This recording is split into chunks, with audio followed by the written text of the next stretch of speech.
अत्यावश्यक सेवेत मोडणाऱ्या मोबाईल टॉवर मेंटेन करणाऱ्या कर्मचाऱ्यांना युनियनसोबत गेल्याच्या निव्वळ संशयावरून 18 डिसेंबर 2023 पासून कोणतीही पूर्वसूचना न देता कामावरून कमी केल्याने त्यांच्या कुटुंबावर उपासमारीची वेळ आली.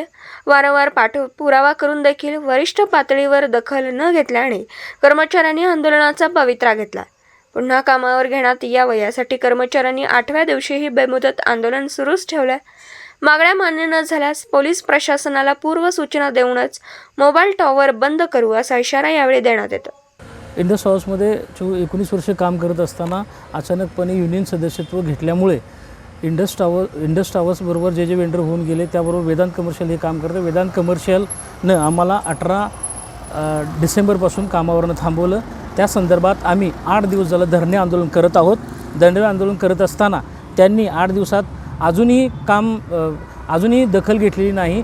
दखल तात्पुरती घेतात, फोनवर बोलतात, करतो जारतो. इंडस टावरनं ही असंच केलं आहे. त्याच्यामुळे त्यांनी दखल घेतली नाही. दखल न घेतल्यास आम्ही मोबाईल टॉवर बंद करू आणि जो मोबाईल टॉवर बंद करणार आहे त्याची प्रशासनाला माहिती देऊ. याचे सांगण्याचं कारण हे की आमच्या विरोधात जर वेदांतने दुसरं कुठल्याही दुसऱ्या साईडचं काही झालं तर ते आमच्या अंगावर येऊ नये ह्याच्यासाठी मी हे सांगत आहोत की कोणत्या ज्या टावरवर आम्ही बंद करणार आहोत त्याची प्रशासनाला माहिती देऊन आम्ही करू. तसेच तुम्हाला टेलिकॉममधल्या सर्व कामगारांना सांगू इच्छितो की वेंडरांचा मनमानी कारभार हा थांबला पाहिजे. कारण आज ही वेळ माझ्यावर आलेली आहे, माझ्या मुलांच्यावर काम करणाऱ्यांच्यावर आलेली आहे. 19 वर्ष काम करत असतानासुद्धा ह्यांनी आमच्या कामाची दखल घेतली जात नाही. काम आम्ही 24 तास काम करतो. करोनातसुद्धा आम्ही 24 तास काम केलेलं आहे. तसेच महापुरातसुद्धा आम्ही काम केलेलं आहे. महापुरात काम करत असताना कमरेएवढं पाणी असूनसुद्धा आम्ही काम केलं आहे. 8-8 दिवस मुलं घराकडे आलेली नाहीत. करोनात आमच्या 3 कुटुंबांना करोनाचं लागण झालेली होती. तरीही आम्ही कंपनीशी एकनिष्ठ राहून काम केलेलं आहे.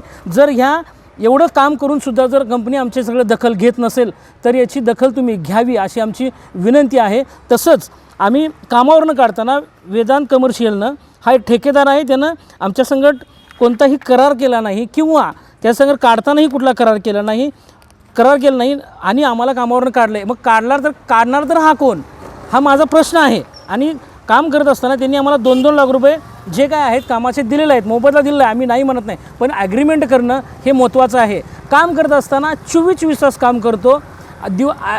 प्रायव्हेट कंपनीत काम करत असताना एक्स्ट्रा मोबाईल म्हणजे एक्स्ट्रा जे काम करत असतो त्याचे एक्स्ट्रा चार्जेस द्यावे लागतात. म्हणजे जास्त ओव्हरटाईमचा तो हा दिला जात नाही. आम्ही हे काम करत असताना तसंच आमच्या संघ कुटुंब म्हणून आम्ही एक टेक्निशियन पण आमच्या संघ काम करतात. त्यांचा हा असाच प्रश्न आहे. टेक्निशियनना पण माझं म्हणणं आहे की तुम्ही वेळीच जागं व्हा. आणि त्यांचाही विम्याचा प्रश्न आहे, पगारवाढीचा प्रश्न आहे. 24 तास काम करतात, कधीही सुट्टी भेटत नाही आहे. असं असतानासुद्धा जर ही कंपनी आमच्याकडे लक्ष देत नसेल तर आम्हाला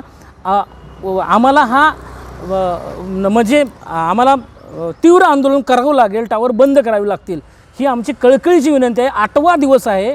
हे सगळ्यांनी आवर्जून इंडस टावर्स आणि वेदांत कमर्शियल यांना सांगू इच्छितो.